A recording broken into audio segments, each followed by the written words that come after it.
O to Tatis the Great, I request that you grant me the power this day, that I might remove the poison from... Yes, it's yours, take it. Sorry, what? It's yours, take it. I can use the power? Yes, go ahead, I'm busy, I'm raging a cosmos. Alright, thanks. How about a million gold pieces too? Something? Now you're gone? Great. Gods. Why should we worship them?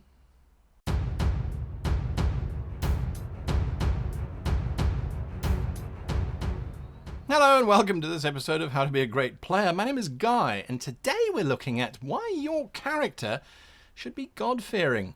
Why should they worship the gods? And why should you bother to have your character worship the gods in the first place? What does it do?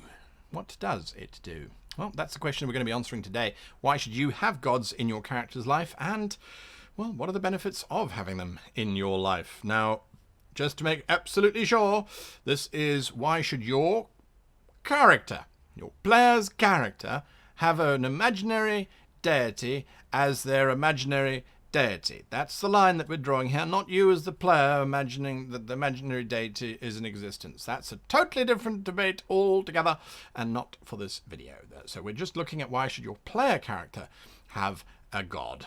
And this doesn't matter on, well, what kind of game you're playing. Maybe they should have a god regardless. So let's have a look at it. Let's look at the setting first of all. So in the example that I gave at the beginning of the video, we had a priest who was praying to a god, and the god actually responded to the priest. So does that mean that the gods are real in the campaign setting, or are they absent?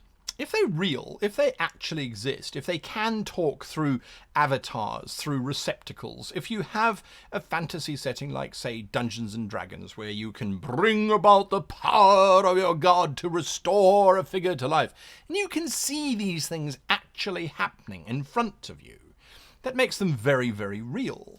If they are absent, like, say, the God Emperor from 40k, where there's not very much going on there that you can actually see, and what you do see, sometimes you have to get executed for seeing, so it's there, but it's not really there. Or perhaps, say, the gods of Middle-earth. They never really, I mean, the Silmarillion causes all sorts of things, but let's just take the book as the book. There weren't really very many gods mentioned there. If you take the gods of the Greeks or the Romans, did they actually cause Vesuvius to erupt and bury Pompeii? Or was that just seismic activity owing to tectonic plates sort of not getting on very well? If they're absent, then there's a very good case for saying, well, actually, my character doesn't believe in anything. My character's an atheist, or is an agnostic and doesn't really know what's going on. So they just sort of, there's something that doesn't really affect me. So that's something to take into consideration first and foremost. If the gods are real, I would have a very hard time saying I don't believe in Google. Google is there, Google works. When we ask Google questions, it gives us answers, and pornography. So, no, actually, it's been pretty good at doing that. I remember in the old days where you'd type in questions and you just get these reams and reams and reams of pornography coming up. Google's been pretty good at that, actually. That's a god who's changing quite significantly.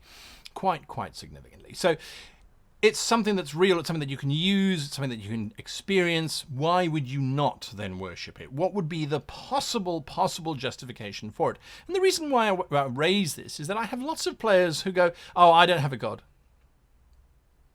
You are in a fantasy setting. The gods are real. They are actual entities. You can actually meet them. There are level spells that allow you to talk directly to your god. Yeah, but I don't believe them. Okay, yeah, sure. I don't believe in gravity or water. It doesn't make sense to me personally that if there is something that exists out there that does have a provable influence over your life, that you don't believe in it. I think your character would, to be perfectly honest with you. And that's where we then get to cultural expectation. So culturally, if you are raised in an environment where you are taught that this is what you do and this is how you go about doing it, why aren't you doing it? I look at my own personal experience. I was raised in a good Anglican household, and so going to church and Sunday school was all those kinds of wonderful things that one was just exposed to. It's what you did. Until I rebelled and was sort of kicked out of Sunday school for asking questions. So I was, sent along on my merry way. I have very many good friends who went through the process, loved the process, have now grown up, go to church every Sunday, have children which go to Sunday school every Sunday, and they are absolutely wonderful, well-adjusted, perfectly marvelous human beings.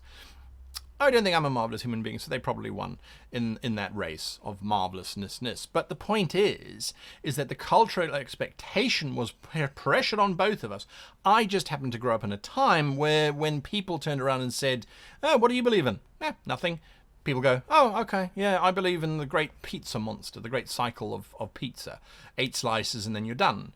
Said no one of my size ever. So if the cultural expression of the world is there, and you get this information from the GM, you need to think of some very good reasons as to why they don't do that. I remember being accused of being a Satanist in high school. People said, "Oh, you don't believe in God?" "No." "Oh, you must be a Satanist then." To which I would counter that in order to be a Satanist, you do have to believe that there is a God, because he has to rebel against somebody because of the mythological reasons. But anyway, that's not the point.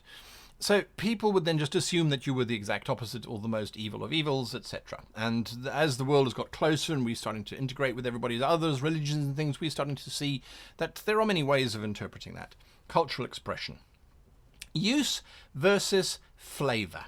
So if the setting has this cultural expression of the gods, let's say we're playing in ancient Greece, and we have Juno and Zeus running around, but they don't actually exist. They're absent, as they were in real life here on planet Earth, assumedly. They're a flavour. A flavour. That's what they are. They're a flavour. They're still there. They're still part of the cultural expression. They're still worshipped everywhere. And if you don't say by Zeus, by Tutatis, by all of the ancient gods, etc., you were looked on as a little bit weird. So it adds some interesting flavour to your character to see which god they should choose. Now, if they actually have an existence and they are real, then they have an actual use. You can pray to them, and theoretically there might be an expression of it. Now, different GMs are going to do this differently, so you have to check with your GM first. When I GM a game, if you pray to a god, as I have said many times, if you try and get a use out of them, and they are real, you roll a percentile die, and if you roll 1%, they appear.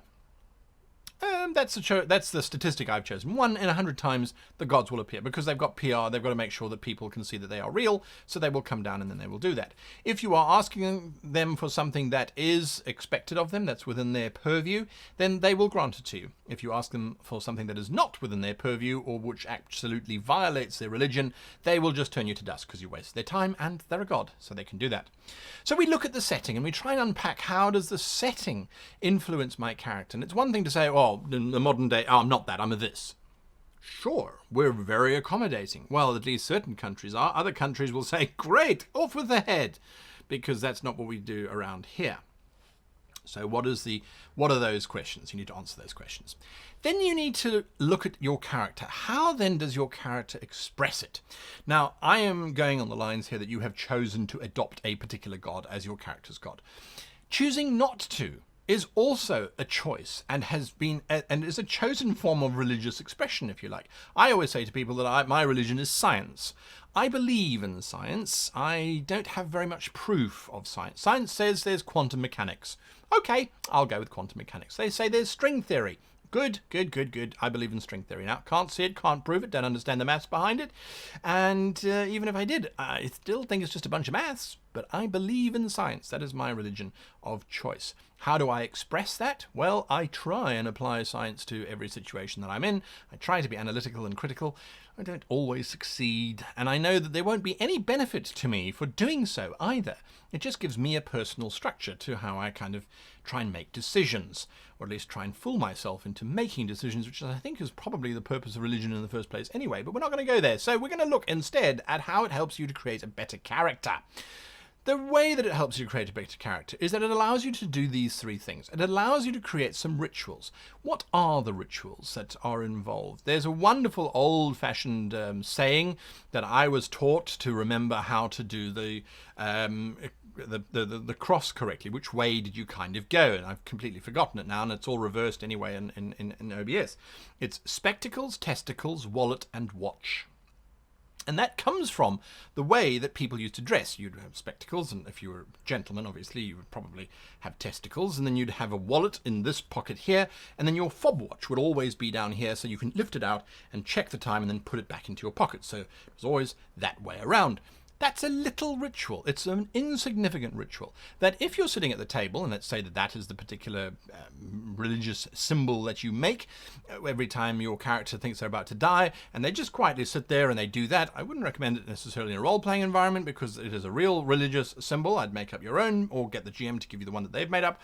But if you do that before your character goes into combat each time, it starts to become a cue for the rest of the players around the table to go, oh dear, look at what she's just done. Yep, she's just done the thing. That means she's going into battle. Fantastic.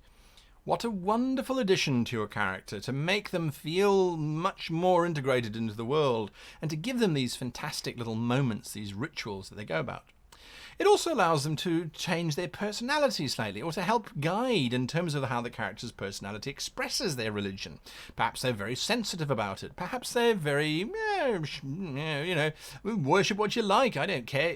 You want to worship Dionysus or Bacchus? Well, call them Dionysus, call them Bacchus, tomato, as far as I'm concerned. Go ahead, knock yourself out. Perhaps they quietly try and convert everybody. Have you heard about our Lord and Saviour Ra?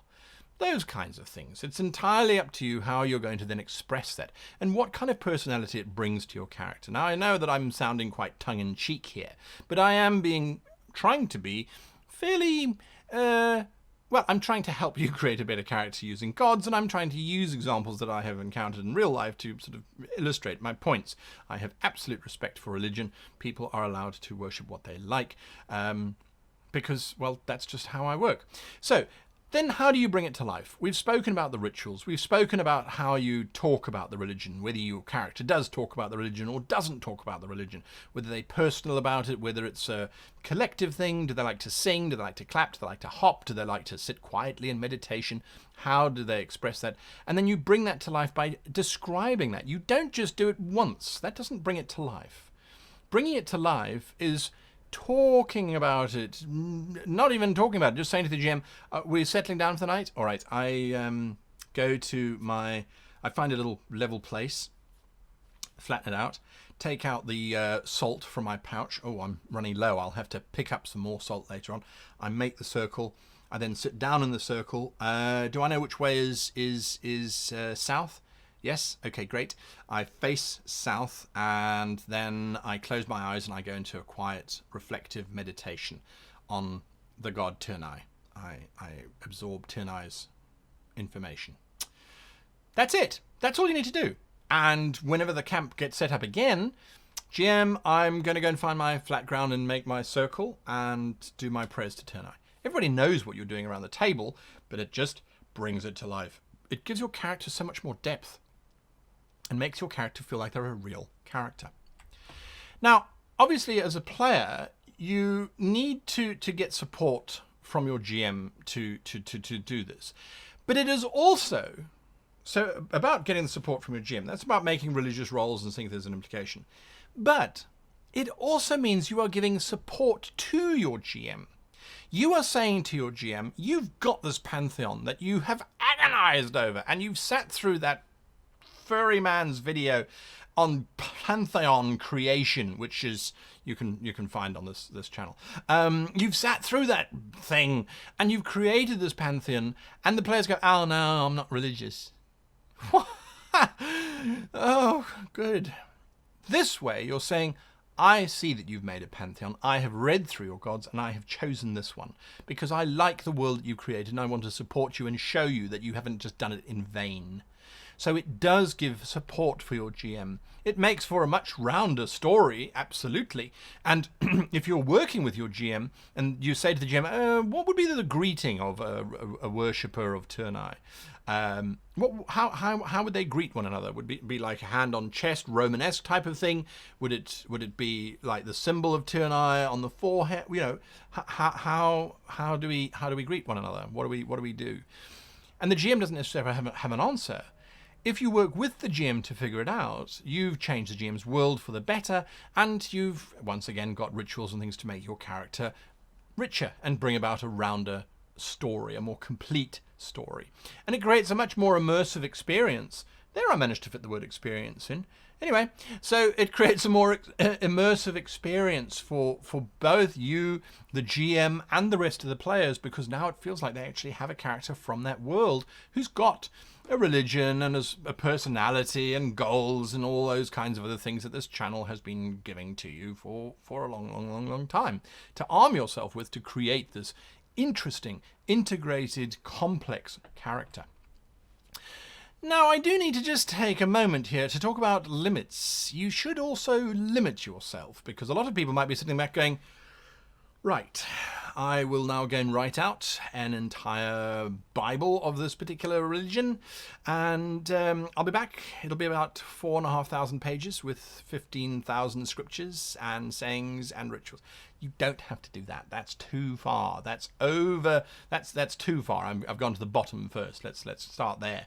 That's just too far. You don't need to do that. It is maybe 3, maybe 4 little pieces that you might want. Perhaps it becomes like the rules of acquisition from Star Trek, where they never had the rules all written out. It was just the writer would go, rule of acquisition number 212. The rungs, treat your staff as the rungs on a ladder to success. Don't be afraid to step on their fingers on the way up. So they would just create random rules until eventually someone said, we should probably codify these into an actual rule system. But you don't have to start with the entire rule system. Just start slowly. Don't overuse it. So, I pray. I'm rolling dice. I pray.